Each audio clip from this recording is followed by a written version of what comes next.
वस्तु મને તમને આપે છે પણ આપણે 1 વર્ષનું 2 વર્ષનું વિચારીને માંગતા હોઈએ છે પણ ભગવાન પાસે એવું મંગાય કે જેમાં જન્મો જન્મનો મારો ને તમારો ઉદ્ધાર થાય।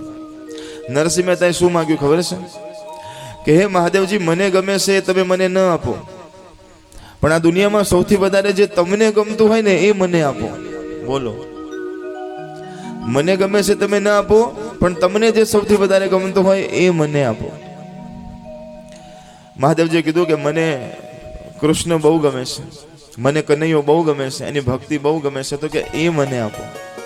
મને તમારા કનૈયાના દર્શન કરાવો, મને વૈકુંઠના દર્શન કરાવો। અને નરસિંહ મહેતાને જીવતે જીવ હાજરા હજુર ભગવાન મહાદેવજી વૈકુંઠમાં લઈ જાય છે।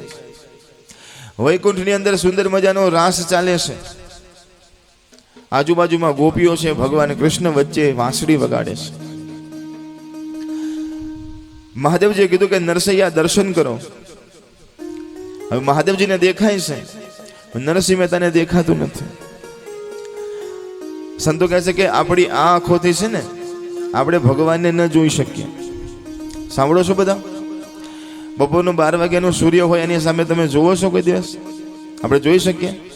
તો કહે છે કે ભગવાન કેવા છે? તો કે એક સૂર્ય નહીં, હજારો સૂર્યનો પ્રકાશ જેના મુખમાંથી પ્રકાશિત થાય છે એવા ભગવાન છે।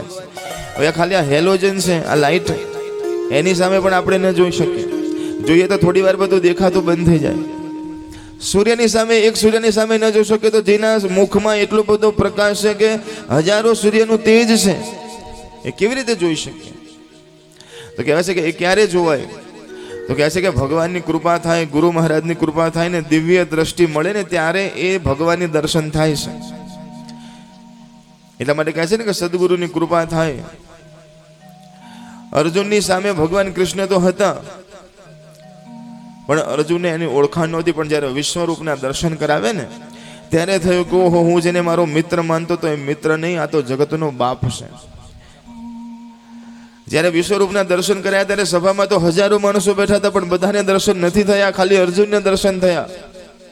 કારણ કે એના માટે આંખ જોઈએ છે, અલગ પ્રકારની આંખ જોઈએ છે। આંખો તો આપણી બધાની પાસે છે પણ જે દ્રષ્ટિ છે ને એ સદગુરુની, ભગવાનની કૃપાથી પ્રાપ્ત થાય છે।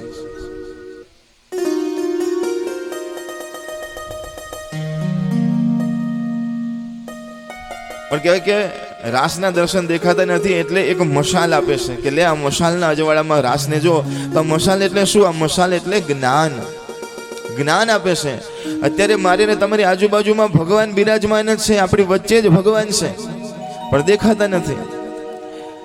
ખાલી ભગવાન નથી દેખાતા એ સિવાય ઘણી બધી વસ્તુ અત્યારે આજુબાજુમાં મારીને તમારી ફરી રહી છે, પણ આંખની એક શક્તિ છે।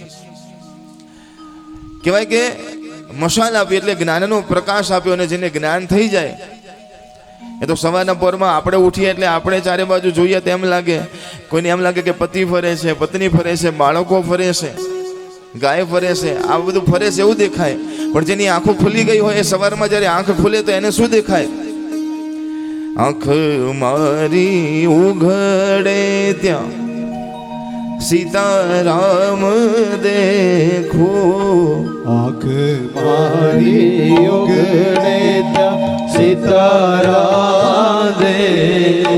એને સાસુ ન દેખાય, એને સસરા ના દેખાય, એમાં સીતારામના દર્શન થાય। એને જ્યાં જોવે ત્યાં સીતારામના દર્શન થાય। ધન્ય મારું જીવન કૃપા એની લેખો, ધન્ય મારું જીવન કૃપા એની લેખો।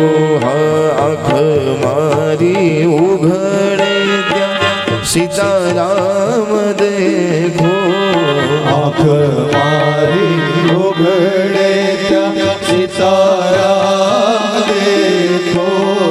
ધન્ય મારું જીવન કૃપા એની લેખો, ધન્ય મારું જીવન કૃપા એની લેખો। રામાયણ ગીતા મારી અંતર આંખો, રામાયણ ગીતા મારી અંતર આંખો। પ્રભુએ દીધી છે મને ઉડવાની પાંખો,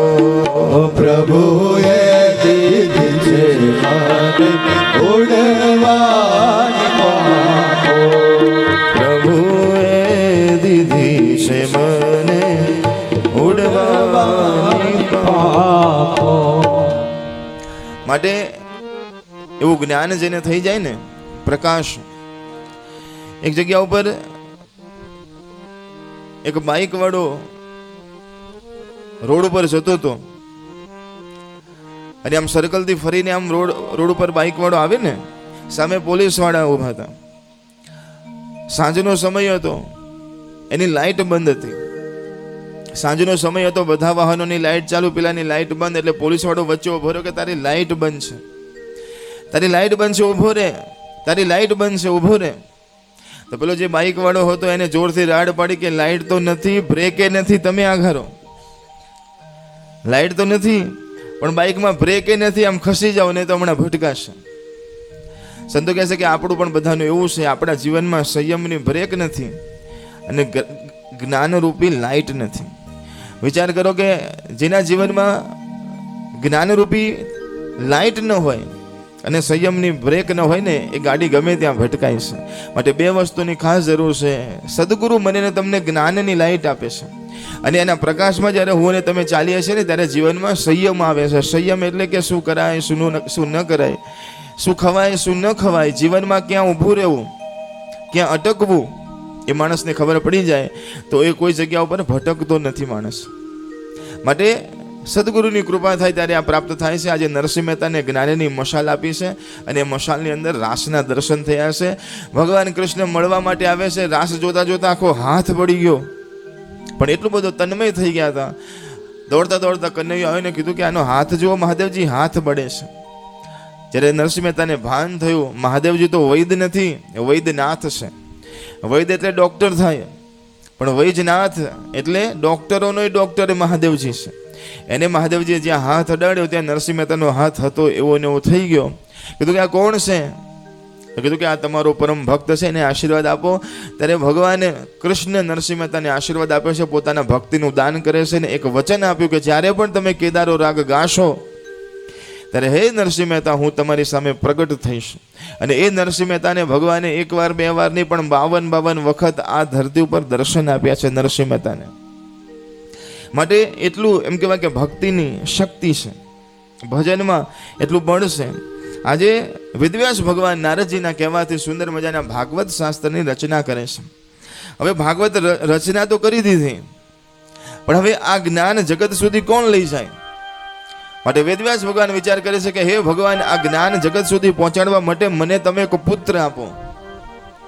કહેવાય કે શિવ અને પાર્વતી બંને જણા બેઠા બેઠા વાતો કરતા હતા અને માતાજીએ કીધું કે હે મહાદેવજી, મારા અનેક જન્મ થાય છે, હું અનેક વાર મરું છું અને જન્મું છું, પણ તમારું મૃત્યુ નથી થતું, એનું કારણ શું છે? એટલે કે તમે શું કામ પૂછો છો? એટલે કહે છે કે મને મરવાની બીક લાગે છે. પાર્વતીજી કહે છે કે મને મૃત્યુની બીક લાગે છે, મને કહો કે તમારું મૃત્યુ નથી થતું તો મારું મૃત્યુ કેમ થાય છે? ત્યારે મહાદેવજી કહે છે કે મારું મૃત્યુ નથી થતું એનું કારણ કે મારી પાસે અમર જ્ઞાન છે, મારી પાસે અમર કથા છે. આ કથા જે સાંભળે એનું મૃત્યુ ન થાય. તો તમારે અમર થવું છે ને મને નથી અમર કરવી, એમ ને? હું મરું એમાં તમે રાજી થાવ છો? અરે કીધું કે દેવી એવું નહીં, મારા ગળાની અંદર જે મૂંડમાળા છે ને દેવી, આ મૂંડમાળા બીજા કોઈની નથી. આ તમારા જેટલા જન્મ થયા ને એની આ મૂંડમાળા હું પહેરું છું. તમે મને ગમો છો, તમારી મૂંડમાળા હું પહેરું છું, તે આમાં હજી એક વધારે મસ્તક લગાય એવી તમારી ઈચ્છા છે? અરે કીધું કે ના, તો તમારી પાસે જે અમર કથા છે મને કેમ નથી આપતા? ત્યારે મહાદેવજીએ કીધું કે અમર જ્ઞાન, અમર કથા એને અપાય કે જે એની માંગણી કરે છે. અત્યાર સુધી તમે કોઈ દિવસ માગી નહોતી, આજે તમે એ જ્ઞાન લેવા માટે જિજ્ઞાસા ધારણ કરી છે, તો આવો એ અમર કથાનું જ્ઞાન હું તમને આપું. કારણ કે અમુક જ્ઞાન એવું હોય કે જ્યાં સુધી આપણે તૈયાર ન થઈએ ને ત્યાં સુધી એ જ્ઞાન અમુક શિષ્યને અમુક ગુરુ આપતા નથી. માટે કીધું કે હવે તમે યોગ્ય થયા છો, હું તમને અમર જ્ઞાન આપું, પણ એ અમર જ્ઞાનની કથા ગમે તે જગ્યા ઉપર ન થાય.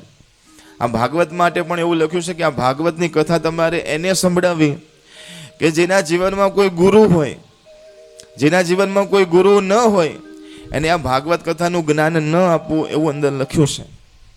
કારણ કે જેના ગુરુ નહીં હોય ને આ કથા સાંભળશે તો કઈ મસ્તકમાં વધારે ઉતરશે નહીં.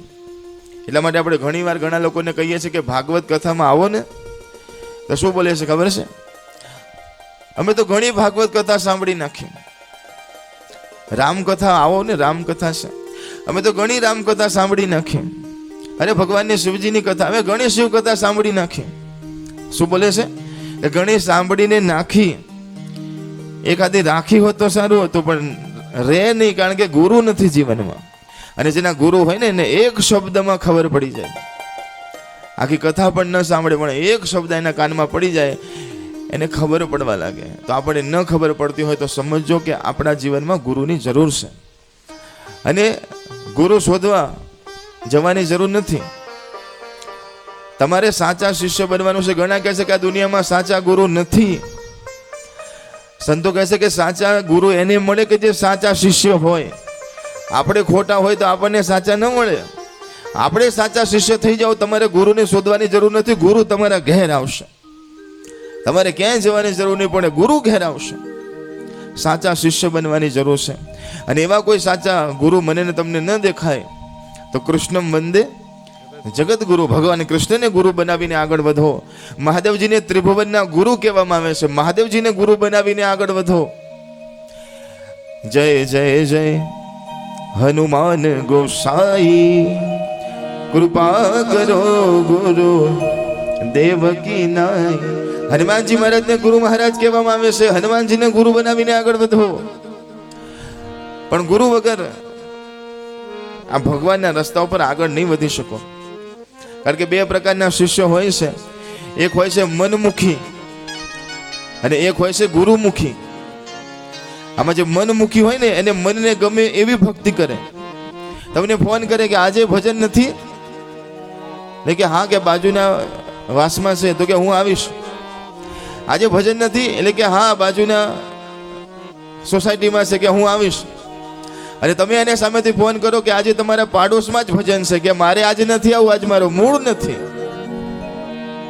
સામેથી તમે ફોન કરો કે તમારી બાજુમાં જ ભજન છે પણ કે મારે આજ નથી આવું, આજ મારો મૂડ નથી. આને શું કહેવાય? મનમુખી.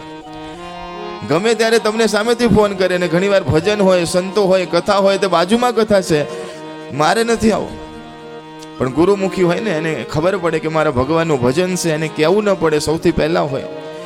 ભગવાનનો ભક્ત હોય, ગુરુમુખી હોય, એને કહેવું ન પડે કે કથા છે, એ સૌથી પહેલો બેઠો હોય.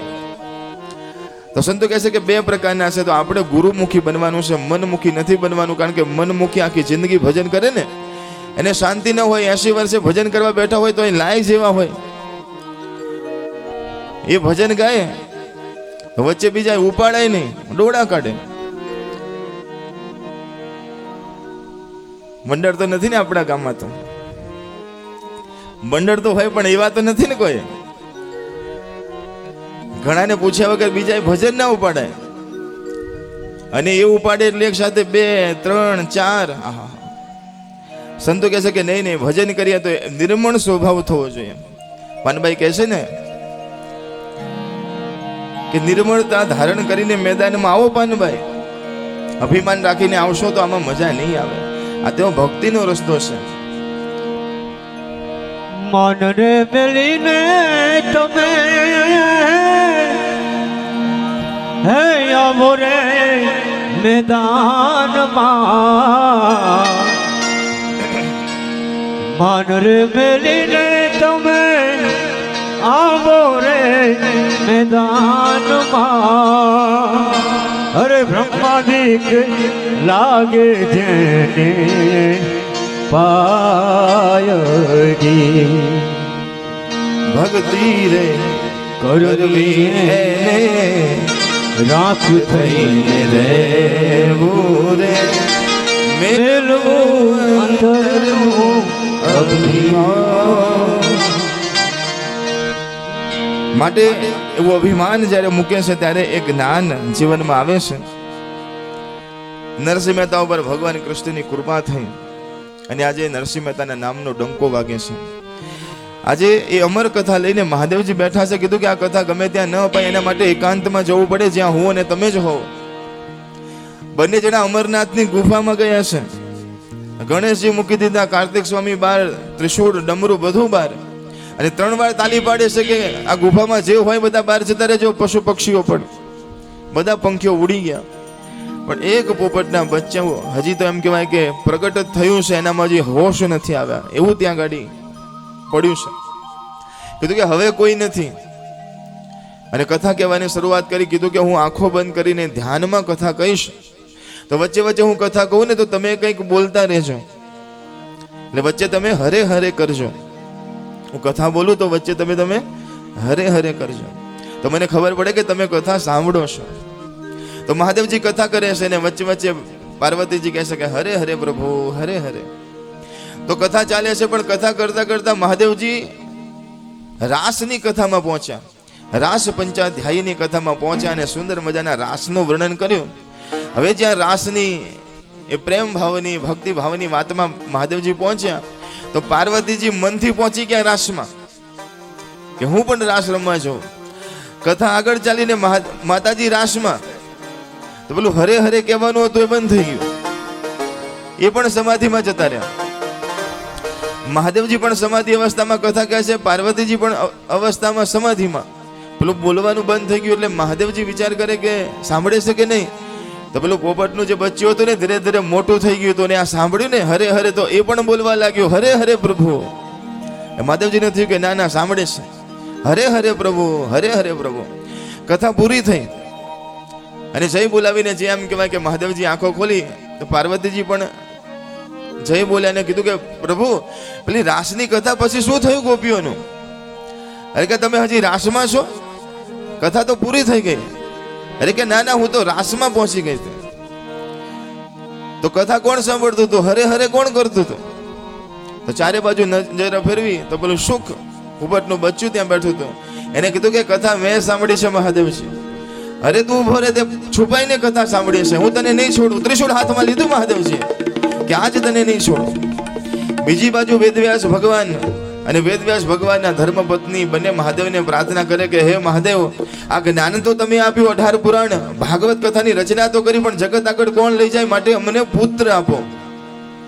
કહેવાય કે આ પોપટનું બચ્ચું ઉડતું ઉડતું જાય છે અને વેદવ્યાસ ભગવાનની ગુફામાં પહોંચે છે. માં જ્યાં બગાસું ખાય છે એના મુખમાં પ્રવેશ કરી જાય છે વાયુ સ્વરૂપે. મહાદેવજી ત્યાં ગયા અને કીધું કે બહાર નીકળ, હું તને નહીં છોડું, હું તને મારી નાખીશ. વેદવ્યાસ ભગવાન કહે છે કે શું કહો છો? અરે આને મારી કથા છુપાઈને સાંભળી છે, હું આને મારી નાખીશ. તો કે કઈ કથા સાંભળી છે? તો કહે છે કે અમર કથા સાંભળી છે. તો કે અમર કથા એટલે શું? તો કે જે સાંભળ્યા પછી કોઈ દિવસ મૃત્યુ ન થાય એને અમર કથા કહેવાય છે. અને મહાદેવજી તમે શું કરશો? તો કે હું એને મારી નાખીશ. વેદવ્યાસ ભગવાન કહે છે કે કેવી વાતો કરો છો? તમે કહો છો કે તમે એને મારી નાખશો, અને એક બાજુ એમ કહો છો કે કથા જેને સાંભળ્યું હોય મરશે નહીં, તો મરશે ક્યાંથી? ત્યારે મહાદેવજીને થયું કે વાત સાચી છે, અને કથા સાંભળી છે, આ મરશે નહીં. કારણ કે આવું એટલા માટે બોલ્યા કારણ કે માણસ ગુસ્સામાં હોય ને ત્યારે શું બોલી જાય એને ખબર નથી હોતી. સાંભળો છો ને બધા? ક્યારેક ક્યારેક સાસુમાં એને ગુસ્સો આવે ને, ઓહો હો, આપણા ગામમાં તો કોઈ નથી કરતું ને સાસુ ગુસ્સો.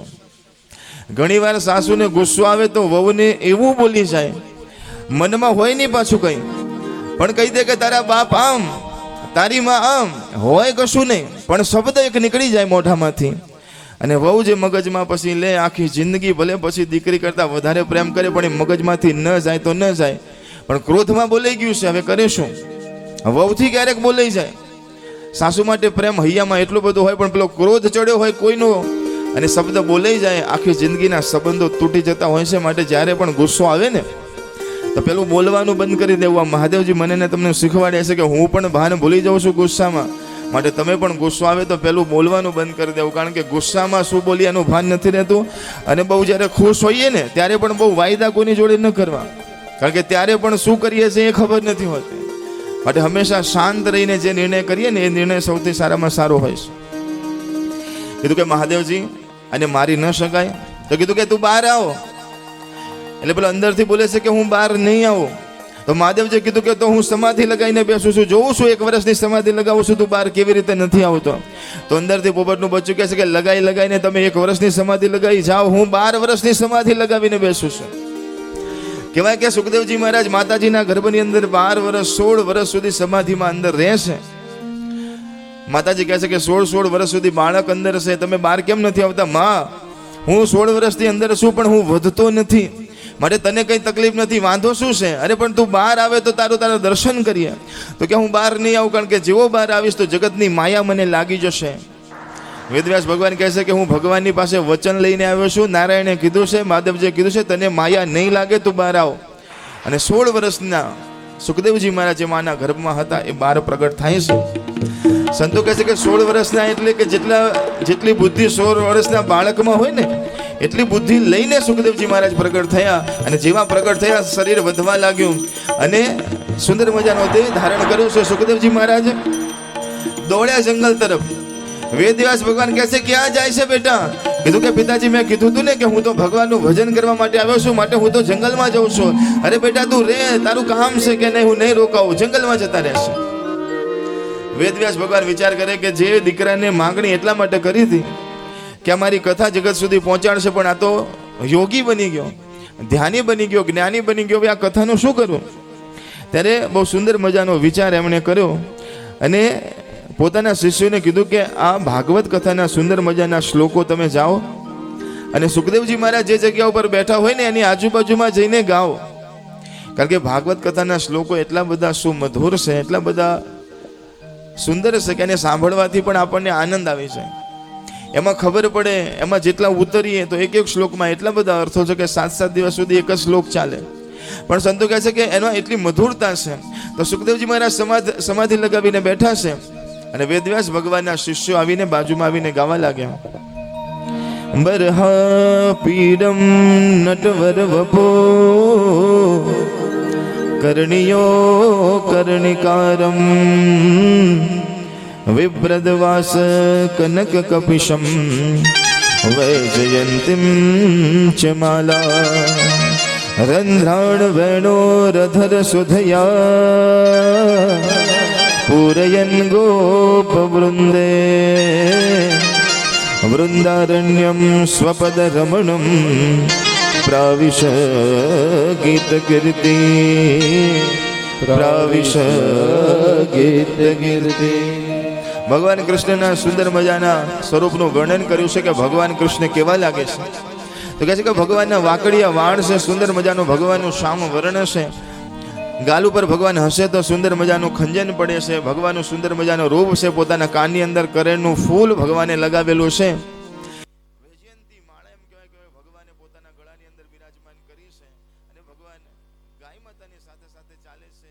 એના ચરણની રજ જે ઉડે છે, જેના ઉપર પડે છે એનો ઉદ્ધાર કરે છે. એવા ભગવાન સુંદર મજાનું રમણ કરી રહ્યા છે. આવા સુખદેવજી મહારાજે શ્લોક સાંભળ્યો. કીધું કે આવું સુંદર તો કોણ છે? મારે એના દર્શન કરવા છે. ત્યાં તો બીજો શ્લોક ગવાય છે, ત્રીજો શ્લોક ગવાય છે. અરે કીધું કે આ શું ગાવશો તમે? તો કીધું કે આ વેદવ્યાસ ભગવાને રચના કરી છે ભાગવતની, એના આ સુંદર મજાના શ્લોક છે. આ તો એક બે તમે સાંભળ્યા, આવા 18,000 શ્લોક છે. આવો તમને સંભળાવો. આગળ શિષ્યો જાય છે, પાછળ સુખદેવજી મહારાજ જાય છે. વેદવ્યાસ ભગવાનના સાનિધ્યમાં બેઠા. કીધું કે બેટા આ અમૂલ્ય ખજાનો એ તારો છે અને સુંદર મજાનું ભાગવતનું જ્ઞાન આજે વેદવ્યાસ ભગવાને સુખદેવજી મહારાજને આપ્યું છે. બોલો સુખદેવજી મહારાજ કી જય. સુંદર ભાગવત કથા એક મોડ ઉપર પહોંચી છે. હવે મને ને તમને વેદવ્યાસ ભગવાન એક બીજી તરફ લઈ જાય છે. બીજું પ્રકરણની સુંદર મજાની શરૂઆત થાય છે ને હવે મને ને તમને મહાભારતના યુદ્ધમાં વેદવ્યાસ ભગવાન લઈ જાય છે. કહે છે કે મહાભારતનું એ ભયંકર યુદ્ધ થયું છે અને કૌરવોનો વિનાશ થઈ ગયો છે. એમાં હજી 3 જણા બાકી છે.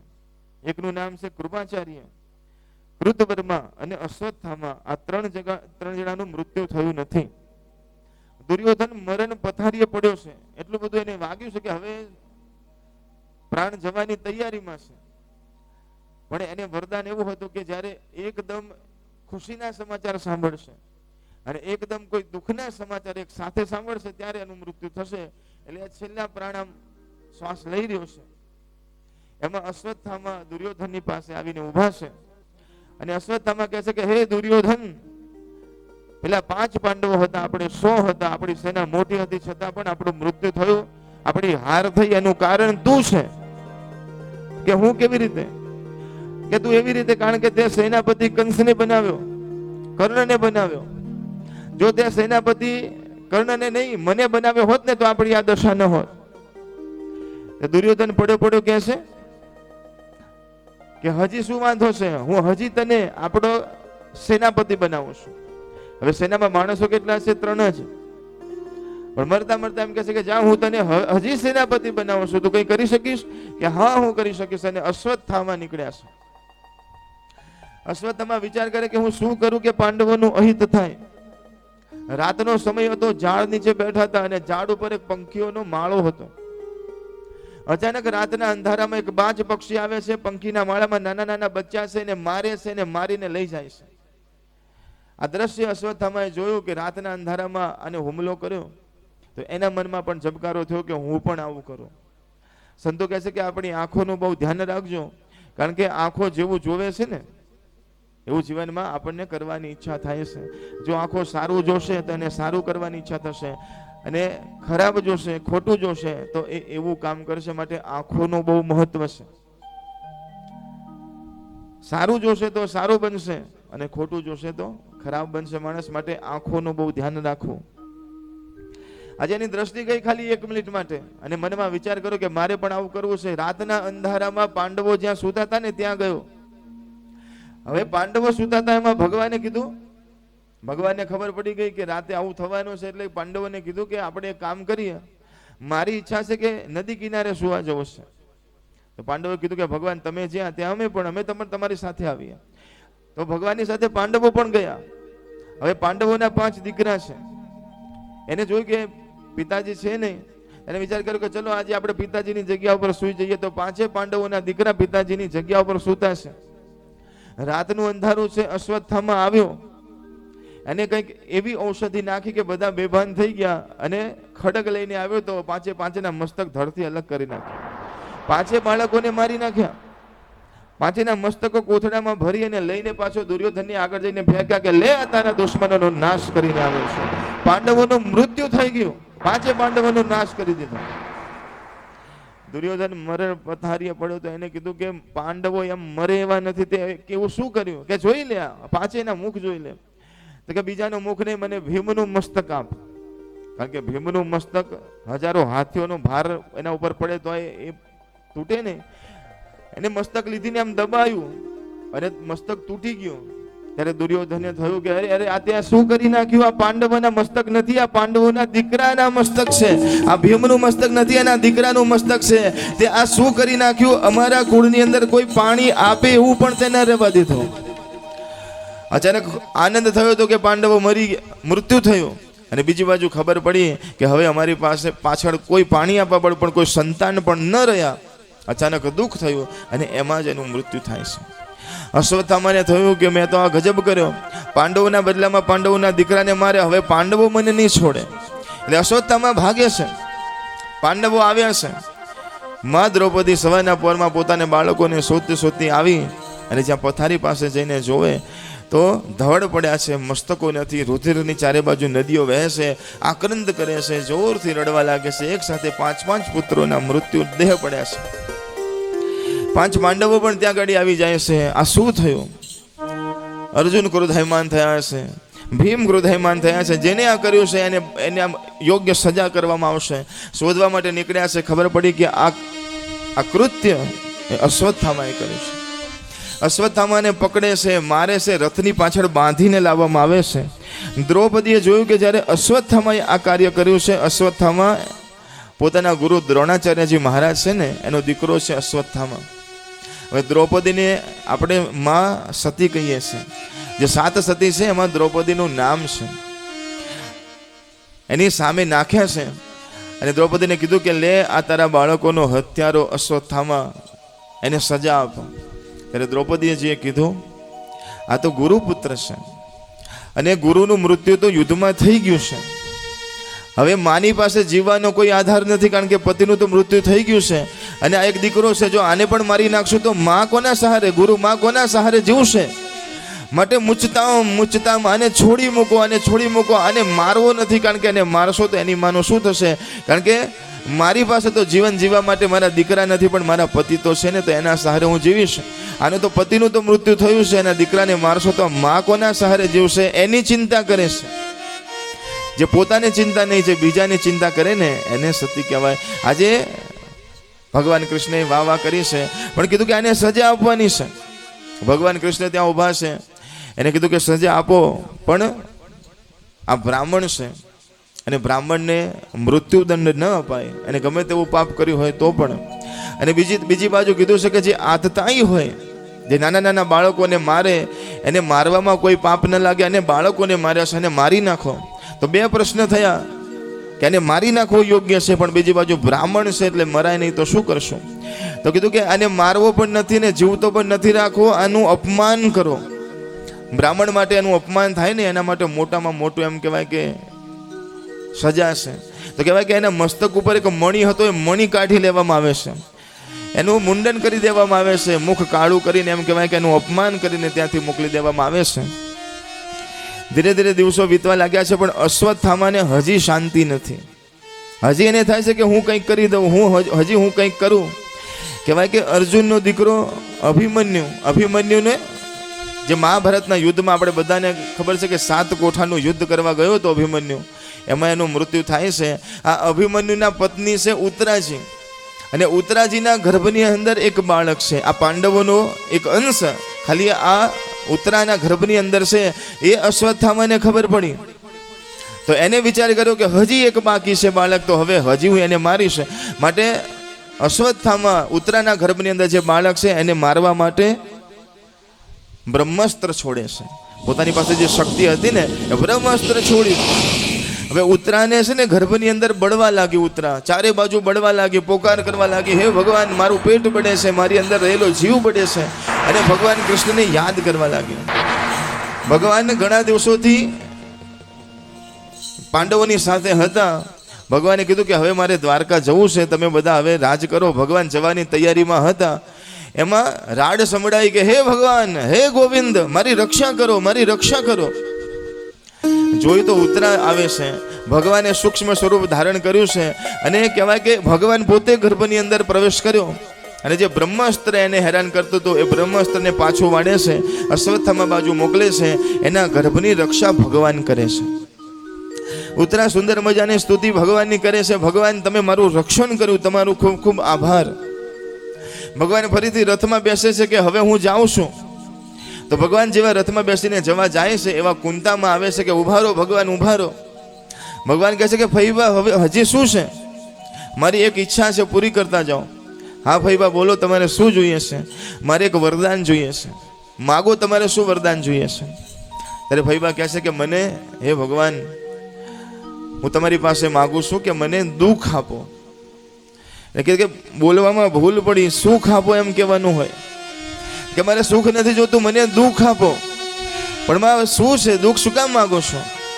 ત્યારે કુંતામાં બહુ સરસ મજાનો જવાબ આપે છે કે દુઃખ એટલા માટે માગું છું કારણ કે દુઃખમાં તારી યાદ બહુ આવે છે ભગવાન. જ્યારે જ્યારે અમારા જીવનમાં દુઃખ આવ્યું છે તો તું અમારી સાથે ઊભો હતો, પણ હવે સુખના દિવસો આવ્યા એટલે તું જાય છે, માટે ભગવાન મને દુઃખ આપો. અને સાચી વાત છે હો, આપણે બધાને પણ ભગવાન સાચા તો યાદ ક્યારે આવે? દુઃખમાં જ આવે. આપણે બધા શનિવાર હોય, હનુમાનજીના મંદિરે ગયા એનો હનુમાન ચાલીસા કરતા હોય ને એ જુદી હનુમાન ચાલીસા હોય. અને રાતે ક્યાંક અંધારામાં આવતા હોય, બાઇકમાં આવતા હોય, ગાડીમાં આવતા હોય ને પંચર પડે ને પછી જે અડધી રાતે હનુમાન ચાલીસા કરીએ ને, જય હનુમાન જ્ઞાન ગુણ સાગર, હે દાદા ચારે બાજુ અંધારું છે, રક્ષા કરજો, એ હનુમાન ચાલીસા જુદી હોય. એમને એમ હનુમાન ચાલીસા કરતા હોય બાળકો, અને પરીક્ષાનો દિવસ હોય કે રિઝલ્ટ આવવાનું હોય ને જે ભગવાન આગળ ઊભા હોય ને, હે ભગવાન બાપા સારું કરજો. એટલા માટે કોઈ સંદેશ બહુ સરસ મજાનું કીધું છે કે આપણે ભજન ક્યારે કરીએ છીએ? હે મને મુશ્કેલી જ્યારે પડે ત્યારે તને યાદ કરો, મને મુશ્કેલી જ્યારે પડે ત્યારે તને યાદ કરો, મને મુશ્કેલી જ્યારે પડે ત્યારે તને યાદ કરો, મને મુશ્કેલી જ્યારે પડે ત્યારે તને યાદ કરું. હું સુખમાં ભૂલું તને, દુઃખમાં હું યાદ કરું. હું સુખમાં ભૂલું તને, દુઃખમાં યાદ કરું. પૈસાની મૂડી હોય જ્યારે બે પૈસાની મૂડી હોય જ્યારે બે પૈસાની મૂડી હોય જ્યારે બે પૈસાની બની જાઉં ત્યારે હું તો બહુ અભિમાની બની જાઉં ત્યારે હું તો બહુ અભિમાની પણ જ્યારે ખાવાના સંસા પડે ત્યારે તને યાદ કરું જ્યારે ખાવાના સાસા પડે ત્યારે તને યાદ કરું હે મને મુશ્કેલ જ્યારે પડે ત્યારે તને યાદ કરું મને મુશ્કેલી જ્યારે પડે ત્યારે તને યાદ કરું એક જગ્યા પર એક છોકરી મારી પાસે આવીને કહે કે મહારાજ તમે ભગવાનને કંઈ કહો તો ભગવાન કરે ખરા? તમે સુંદરકાંડના પાઠ કરો છો, તમે કથા કરો તો તમે ભગવાનને કંઈ કહો તો ભગવાન કરે ખરા? ભગવાન તમારા ઉપર બહુ રાજી હશે. મેં કીધું ના, ભગવાન મારા ઉપર રાજી નથી. કે ના ભગવાન તમારા ઉપર રાજી હશે. મેં કીધું કે નથી રાજી. કે ના તમારા ઉપર ભગવાન રાજી હશે. મેં કીધું મારા ઉપર ભગવાન રાજી નથી, મારા ઉપર ભગવાન રાજીના રેડ છે. તો કે તમે કંઈ ભગવાનને કહો તો ભગવાન કરે ખરા? મેં તો કરવા જેવું હોય તો કરે પણ ખરા. તો કે મારા માટે પ્રાર્થના કરજો, 10માની પરીક્ષા આપી છે, હું પાસ થઈ જાઉં. તો મેં કીધું કંઈ વાંધો નહીં, હું તો બધા માટે પ્રાર્થના કરું, તારા માટે પ્રાર્થના કરીશ. પણ મારાથી ધીરે ધીરે ભૂલથી પૂછાઈ ગયો. મેં કીધું ત્યાં બરોબર લખ્યું તો છે ને? તો મને કે લખ્યું હોય તો તમને શું કામ કહું? લખ્યું નથી એટલે જ કહું છું. કારણ કે સુખમાં સાંભળે સોની, દુઃખમાં સાંભળે રામ. આજે કુંતામાં કહે છે કે સુખ હતું, સુખ આવે છે તમે જતા રહો છો, ને દુઃખ હોય છે તો તમે હંમેશા ભગવાન સાથે રહો છો. માટે હે પ્રભુ દુઃખ આપો. ભગવાને કીધું કે માં કુંતા, હંમેશા હું તમારી સાથે રહીશ. ભગવાન બીજા 2 દિવસ ત્યાં રોકાય છે. અર્જુનને એમ લાગે છે કે મારા માટે ભગવાન રોકાયા. કુંતામાને એમ થાય છે કે મારા માટે રોકાયા. ઉત્તરાને એમ થાય છે મારા માટે રોકાયા. પણ ભગવાન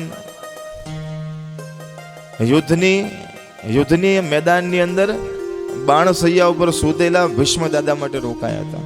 કારણ કે ભીષ્મ દાદા ત્યાં પોઢેલા હતા. બાણ સૈયા પર એના એક એક રક્તનો બૂંદ એમ કહેવાય કે ધરતી ઉપર પડતો હતો. હજી પ્રાણ નીકળતા નથી. કારણ કે ભીષ્મ દાદાને વરદાન હતું ઈચ્છા મૃત્યુનું. એને જ્યારે મરવું હોય ત્યારે જ મરે. તો એ રાહ જોતા હતા કે ઉત્તરાયણ આવે, ઉત્તરાયણનો પર્વ આવે ને ત્યારે મારું મૃત્યુ થાય, ત્યાં સુધી હું રાહ જોઉં છું કનૈયો મારી સામે આવે છે કે નહીં. કારણ કે મેં કનૈયાની ભક્તિ કરી છે અને ભગવાન પાસે પ્રાર્થના કરી છે કે મારો અંત સમય જ્યારે હોય ને ત્યારે મારો કાનુડો મારી સામે હોય તો જરૂર આવશે. એની ભક્તિ છે, રાહ જોવે છે. અને આજે ભગવાન આવીને ઊભા રહ્યા છે. ભીષ્મ દાદાએ ભગવાન કૃષ્ણને જોયા, કૃષ્ણ ભગવાને ભીષ્મ દાદાને જોયા. સંતો કહે છે કે ભીષ્મ દાદાના પ્રત્યે છે ને દ્રૌપદીના મનમાં પણ થોડો ક્રોધ હતો. કે ભીષ્મ દાદા જ્યારે મારી સાડી દુશાસન ખેંચતો હતો ને ત્યારે સભામાં બીજું કોઈ ન બોલે તો કંઈ નહીં, પણ તમે તો બધાના દાદા હતા, તમે કેમ ન બોલ્યા? ત્યારે ભીષ્મ દાદા કહે છે કે હું એટલા માટે ન બોલ્યો કારણ કે દુર્યોધનના ઘરનું અનાજ મેં ખાધું હતું અને એનો વશ થઈ ગયો. તો એ અનાજનું એક એક જે ટીપું છે ને, આ રક્ત બનીને આજે વહી રહ્યું છે. દ્રૌપદી જો, એ મારું કર્મ છે ને, આજે હું ભોગવી રહ્યો છું, તારી માફી માંગુ છું, તું મને માફ કર. દ્રૌપદીના હૃદયમાં શાંતિ થાય છે. ભીષ્મ દાદા કહે છે કે હે ભગવાન, તમે મારી સામે આવ્યા છો, તમારી એક ઈચ્છા છે, તમે પૂરી કરો. જીવનની છેલ્લી કે કઈ ઈચ્છા? તો કહે છે કે મારી એક દીકરી છે, એના લગ્ન મારે તમારી સાથે કરવા છે. હે ભગવાન, મારી દીકરીનો તમે સ્વીકાર કરો. બધા આશ્ચર્યચકિત થઈ ગયા. કારણ કે ભીષ્મ દાદા તો બ્રહ્મચારી છે, લગ્ન કર્યા નથી ને દીકરી ક્યાંથી? તો કે તમે શેની વાત કરો છો? ત્યારે ભીષ્મ દાદા કહે છે કે દીકરી એટલે કે મારી બુદ્ધિ. આજ સુધી મેં મારી બુદ્ધિ રૂપી દીકરીને છે ને કુંવારી રાખી છે. એટલે કે આજ સુધી મેં મારા બુદ્ધિથી કોઈનો વિચાર નથી કર્યો, ના ધનનો, ના વિષયનો, ના વિકારનો કોઈનો વિચાર નથી કર્યો. હે કનૈયા, તારો જ વિચાર કર્યો છે. તો આ મારી બુદ્ધિરૂપી દીકરીનો તમે સ્વીકાર કરો તો મને આનંદથી મૃત્યુ થાય. ભગવાન સ્વીકાર કરે છે. ભીષ્મ દાદા સુંદર મજાની સ્તુતિ કરે છે.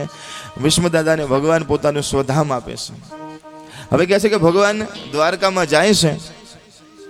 અર્જુન પણ સાથે સાથે જાય છે. છેલ્લો સમય આવ્યો છે, ભગવાને પોતાની લીલા હવે સંકેલવી છે. એટલે ભગવાને લીલા સંકેલી લીધી છે. ભગવાન સ્વધામ ગયા, અર્જુન પાછા આવતા હોય છે. પણ સંતો કહે છે કે રસ્તામાં જંગલના માણસો કાંબાઓ આવીને અર્જુનને લૂંટે છે, અર્જુનને મારે છે, એનું ધનુષ્ય પડાવી લે છે. એક સમયનો અર્જુન એવો બાણ ધારી કે જેની સામે ઊભા રહેવા માટે એમ કહેવાય કે કોઈ યોદ્ધા તૈયાર નહીં, કારણ કે અર્જુનનું બાણ આવતું હોય તો ત્યાં ઊભા ન રહેવાય. આજે એ જ અર્જુન છે, એ જ બાણ છે, પણ સમય બદલાઈ ગયો છે, કારણ કે આજે ભગવાન સાથે નથી. એટલા માટે કીધું છે કે સમય સમય બલવાન હે, નહીં પુરુષ બલવાન, કાબે અર્જુન લૂંટિયા, વહી ધનુષ વહી બાણ. કહેવાય કે ભગવાન જ્યાં સુધી તમારી સાથે છે ને, તમારો કઈ વાડ પણ વાંકો નહીં કરી શકે. પણ જે દિવસે ભક્તિ ભૂલ્યા, ભગવાનને ભૂલ્યા, તો જીવનનું પત્તું ક્યારે ફરી જાય એ નક્કી નહીં. અર્જુન ઉદાસ મોઢે પાછા આવે છે. યુધિષ્ઠિર મહારાજ વિચાર કરે છે કે ઘણા દિવસો થયા, આ અર્જુન ગયો એ ગયો, પાછો જ નથી આવ્યો. એમાં ધૂળની ડમરીઓ ઉડતી દેખાય. કીધું કે કોઈક આવતું દેખાય છે. જ્યારે નજીક જઈને જોયું તો અર્જુન હતો, જેના કપડાં ફાટેલા હતા, વાળ વિખરાયેલા હતા. અર્જુન, તારી આ દશા શું થયું? તો કહે છે કે આપણો પ્રાણ જતો રહ્યો. દ્વારકાધીશ ભગવાન કૃષ્ણ હવે આ ધરા ઉપર નથી, એ પોતાના ધામમાં જતા રહ્યા. પાંડવો બધા બેસીને વિચાર કરે કે જો ભગવાન આ ધરા ઉપર ન હોય તો આપણે પણ રહેવું નથી. આપણે બધા ચાલો, આપણે પણ બધા હિમાલયમાં જઈ અને શરીરને ગાળી દઈએ, ભગવાનના ધામમાં જઈએ. એમ કહીને પાંચે પાંડવો, માં કુંતા બધા જાય છે, દ્રૌપદી બધા જાય છે. સંતો કહે છે કે પોતાનો દીકરો છે પરીક્ષિતજી મહારાજ, એને ગાદી ઉપર બેસાડે છે. દીકરો યુવાન છે, દીકરો ધર્માત્મા છે, એને ગાદી ઉપર બિરાજમાન કરી પાંડવો ત્યાંથી નીકળ્યા છે. સંતો કહે છે કે પરીક્ષિત મહારાજ હવે ગાદી ઉપર બિરાજમાન થયા છે, પણ પરીક્ષિત મહારાજનું જીવન એ અતિ સુંદર જીવન છે. કહેવાય કે ધર્મનું પાલન કરે છે, સાધુ સંતોનું, ભક્તોનું રક્ષણ કરે છે. એવું સુંદર મજાનું પરીક્ષિત મહારાજનું જીવન છે. કારણ કે પરીક્ષિત મહારાજ પાંડવોના દીકરાનો દીકરો છે, તો એવા એનામાં પણ સારા સારા ગુણ છે. આજે પરીક્ષિત મહારાજ પોતાના રાજ્યમાં બધા બરોબર જીવે છે કે નહીં, એ સુંદર મજાનું જોવા માટે નગર ચર્ચા કરવા માટે નીકળ્યા છે, નગરચર્યા કરવા માટે નીકળ્યા છે, બધું જોવા માટે નીકળ્યા છે. એમાં પરીક્ષિત મહારાજની દ્રષ્ટિ એક ક્રૂર પુરુષ ત્યાં આગળ ઊભો છે. બાજુમાં એક ગાય ઊભી છે, એને મારે છે. એની બાજુમાં એક બળદ ઊભું છે, જે એક જ પગ ઉપર ઊભો છે, ગાયને મારે છે, બળદને મારે છે. એટલે પરીક્ષિત મહારાજે જઈને કીધું કે એ કોણ છે તું, રહેવા દે ને, ન માર. આ ગાયને શું કામ મારે છે, આ બળદને શું કામ મારે છે? ત્યારે કહે છે કે હું જેમ તેમ જેવો તેવો નથી, હું કલી છું, હું કળિયુગ છું. અને ભગવાન સ્વધામ ગયા, ત્રેતાયુગ પૂરો થયો, હવે કળિયુગ શરૂ થયો છે. અને હું કલી છું, હવે તો મારું રાજ આવશે, મારું શાસન આવશે. તો પરીક્ષિત કહે છે કે નહીં, જ્યાં સુધી હું છું ત્યાં સુધી તારું શાસન નહીં આવવા દો. આ ગાય કોણ છે, આ બળદ કોણ છે? તો કીધું કે આ ગાય એ ધરતી છે. હવે ધરતીની આવી દશા થશે. આ નંદી છે, એની આવી દશા થશે. કારણ કે સતયુગમાં નંદી છે ને 4 પગ ઉપર ઉભા હતા, સત્ય, તપ, પવિત્રતા અને દયા. પણ સતયુગમાં સત્ય ગયું, ત્રેતામાં તપ ગયું, દ્વાપરમાં પવિત્રતા ગઈ, અને દયા પણ હવે ધીરે ધીરે જશે. દયાના એક પગ ઉપર, એમ કહેવાય દયા અને દાનના એક પગ ઉપર હવે નંદી મહારાજ ધર્મ ટકી રહ્યો છે. એ પગ પણ હવે ધીરે ધીરે ધીરે ધીરે હું એનો પણ નાશ કરીશ. પણ પરીક્ષિત મહારાજ કહે છે કે નહીં નહીં, જ્યાં સુધી હું છું ત્યાં સુધી એનો નાશ નહીં થવા દઉં. તું નીકળી જા અહીંયાથી. તો કે ક્યાંથી જવું? જઈશ તો નહીં જ. તમારું માન રાખું છું, તમે મને જગ્યા રહેવા માટે આપો તો હું ત્યાં જ રહીશ. જાઓ. જવું તો નહીં, કારણ કે હવે મારો સમય આવ્યો છે. તો પરીક્ષિત મહારાજ કહે છે કે તું જા, તને રહેવા માટે હું 4 જગ્યા આપું છું, ત્યાં તું રહે છે. કળિયુગ ક્યાં છે? તો કહે છે કે જે જગ્યા ઉપર મદિરાનું પાન થતું હોય, દારૂ વેચાતો હોય, દારૂ પીવાતો હોય, એ જગ્યા ઉપર કળિયુગ તું વાસ કરજે. અને કળિયુગ જે જગ્યા ઉપર હોય એ જગ્યા ઉપર શું થાય? ઝઘડા થાય, ધમાલ થાય, અશાંતિ હોય, ત્રાસ હોય. તો જે જગ્યા ઉપર મદિરા પીવાતી હોય એ જગ્યા ઉપર તું જા. જે જગ્યા ઉપર જુગાર રમાતો હોય, બીજી જગ્યા આપું છું, એ જગ્યા ઉપર તું રહે છે, જા. જે જગ્યા ઉપર માંસ ખવાતું હોય એ જગ્યા ઉપર જા, હું તને રહેવાનું સ્થાન. ત્રીજું અને ચોથું કે જે જગ્યા ઉપર વ્યભિચાર થતો હોય એ 4 જગ્યા હું તને આપું છું, તું પ્રેમથી રહે, ત્યાં ગાડી રહે છે. ત્યારે કલી કહે છે કે તમે જગ્યા આપી પડી, કઈ સારી જગ્યા ના આપી હો. ખોટી જગ્યા આપી, એક તો સારું સ્થાન આપો. તો પરીક્ષિતજીએ કીધું કે જા, હું તને 5મી જગ્યા આપું છું, સોનામાં તું રહે છે, સુવર્ણમાં તારો વાસ થશે, એવા 5મું સ્થાન આપ્યું. તો સોનામાં પણ કળિયુગનો વાસ છે, સાંભળો છો ને બધા? પણ સોનું છે ને 2 પ્રકારનું હોય છે, સંપત્તિ 2 પ્રકારની હોય છે. એક મહેનતની કમાણી, અને એમ કહેવાય કે બીજી કોકની ખેંચેલી, લીધેલી, કોકની ઝૂંટવેલી કમાણી. તમારા મહેનતની કમાણીમાંથી જે તમે સોનું લાવ્યા હોય એમાં કળિયુગનો વાસ ન હોય, એમાં માં લક્ષ્મીનો વાસ હોય. પણ કોકની પડાવી લીધી હોય, કોકની ઝૂંટવી લીધી હોય, કોકને છેતરીને લીધી હોય, એવું જે સુવર્ણ તમારી પાસે હોય ને, એની અંદર કળિયુગનો વાસ હોય ને. આવું સોનું જ્યાં હોય ત્યાં ઘરમાં શાંતિ ન હોય, અશાંતિ હોય, દુઃખ હોય, ઝઘડા હોય. આ 5 સ્થાન આપ્યા છે. પરીક્ષિત મહારાજ એમ કહેવાય કે ફરતા ફરતા પાછા આવે છે. એક દિવસ પરીક્ષિત મહારાજને થયું કે લાવ, મારા રાજ ખજાનામાં જે ધન સંપત્તિ છે એને જોવા તો જાઉં. અને જોવા માટે જાય છે. એમાં જરાસંઘ નો એક મોટો મુગટ ત્યાં ગાડી હતો. ભીમે ભગવાને કીધું તું, ભીમ આ તારી પાસે ન રાખ, આને તું નાખી દે ક્યાંક જઈને. પણ ભીમને એ મુગટ બહુ ગમી ગયો હતો, એટલે નાખ્યો નહીં. ભગવાને કીધું હતું છતાં પણ એ જરાસંઘનો મુગટ નાખ્યો નહીં, રાખી મૂક્યો કે મને બહુ ગમે છે. પણ ભગવાન પણ જતા રહ્યા, ભીમ પણ જતો રહ્યો. એ મુગટ ત્યાંનો ત્યાં પડ્યો રહ્યો. આજે પરીક્ષિત આવીને જોયું કે હા, મુગટ બહુ સારો છે.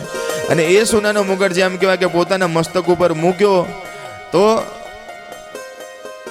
એ સોનાની અંદર, જરાસંઘના એ મુગટની અંદર કલીએ પ્રવેશ કર્યો. અને જ્યાં મુગટમાંથી એમ કહેવાય કે બુદ્ધિમાં પ્રવેશ કર્યો, ત્યારે પહેલો વિચાર આવ્યો કે લાવ, આજે શિકાર કરવા જાઉં. જો વિચાર બદલાય છે. આ સત્સંગમાં મને ને તમને શું મળે? સારા વિચાર મળે. સત્સંગમાં બેસવાથી ધન સંપત્તિ ન મળે, ભગવાન સારા વિચાર આપે. અને મહત્વ સારા વિચારનું છે. એક ખોટો વિચાર માણસના જીવનનો નાશ કરી દે, અને એક સારો વિચાર માણસના જીવનને આબાદ કરી દે. કહેવાય છે કે એક કુંભાર હતો ને, માટલું બનાવતો હતો. સાંભળો છો ને બધા?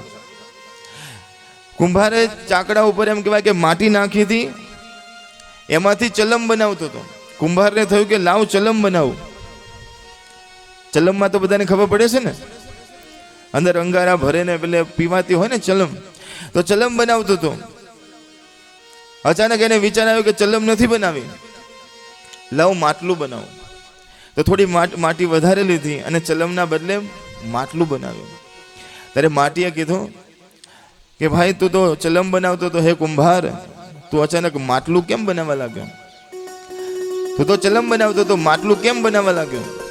ત્યારે કુંભારે કીધું કે મારો વિચાર હતો કે હું ચલમ બનાવું, પણ મને એમ થયું કે ના, ચલમ નથી બનાવી, લાવ માટલું બનાવો. અને માટલું બનાવું છું, પણ તને શું વાંધો પડ્યો? ત્યારે માટી કહે છે કે તારો તો એક વિચાર બદલાયો, પણ મારું જીવન બદલાઈ ગયું. કારણ કે જો ચલમ બનાવી હોત ને, તો હું પણ બળત, અને જે પીવત ને એના કાળજાને પણ બાળત. પણ તે માટલું બનાવ્યું છે, તો હવે હું એ ઠંડુ થઈશ ને એમાંથી જે જળ બેસે ને એના જીવનને પણ ઠંડુ કરીશ. તારો તો એક વિચાર બદલાયો, મારું આખું જીવન બદલાઈ ગયું છે. આટલું મહત્વ છે એક વિચારનું. એક વિચાર બદલાય, માણસનું જીવન બદલાય. એટલે એક એક વિચાર મહત્વના છે. અને આ ભાગવત કથા, ભગવાનનો સત્સંગ મને ને તમને એક વિચાર આપે છે. કહેવાય કે કળિયુગ મગજમાં બેસી ગયો અને વિચાર આવ્યો કે શિકાર કરવા જાઉં. શિકાર કરવા ઘોડા ઉપર નીકળ્યા છે, પાછળ સૈનિકો છે. શિકાર કરતા કરતા દૂર નીકળી જાય છે. ખૂબ દૂર નીકળી ગયા, પાછળ જોયું તો કોઈ દેખાતું નથી. તરસ લાગી તો જોયું તો ક્યાંય પાણી દેખાતું નથી. એમાં શ્રમિક ઋષિનો આશ્રમ દેખાયો. શ્રમિક મહારાજનો આશ્રમ છે. અંદર જે બધા શિષ્યો હતા, બધા નદીમાં સ્નાન કરવા ગયા હતા, લાકડા કાપવા ગયા હતા. આશ્રમમાં કોઈ નહોતું. મહારાજ એકલા બેઠા હતા. ને મહારાજ છે ને ધ્યાન સમાધિમાં બેઠા હતા. મહારાજ ધ્યાન કરતા હતા, ભગવાનનું ગહન ચિંતન કરતા હતા, ધ્યાનમાં હતા. પરીક્ષિત રાજા આવે છે, ઘોડા ઉપર બેઠો છે. કીધું કે હું આવ્યો, મને કોઈ બોલાવતું નથી, પણ તરસ લાગી હતી એટલે નીચે ઉતર્યા અને અંદર પ્રવેશ કર્યો. કોઈ સ્વાગત નથી કરતું મારું. અને એમાં જે કુટીરમાં જઈને જોયું તો મહારાજ ધ્યાન સમાધિમાં બેઠા હતા. પરીક્ષિત મહારાજને સંતો બહુ ગમતા, આમ ચરણમાં પડતા, દંડવત કરતા. પણ પેલો કલી